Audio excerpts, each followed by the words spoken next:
L'Elx aprofita estos dies per a comprovar com estan els jugadors després de les vacances. Les proves que els han fet al Centre d'Investigació de l'Esport de la Universitat d'Elx, un dels més avançats d'Espanya, serviran al cos tècnic per a conèixer el risc de lesió de cada futbolista.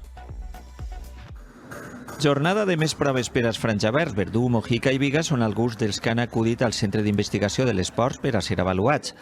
Com ahir ho feren Milla, Pastore i Guti. Els exercicis que efectuen ajuden a comprovar el seu estat després de les vacances. Ver cuáles son las condiciones en las que se encuentran y poder detectar posibles riesgos de lesión, posibles debilidades, posibles aspectos concretos a mejorar en cada uno de ellos. Este centre de la Universitat Miguel Hernández d'Elx és un dels més avançats del país. L'Elx acudix tots els anys a l'inici de la pretemporada i s'ha pogut demostrar la fiabilitat de les proves.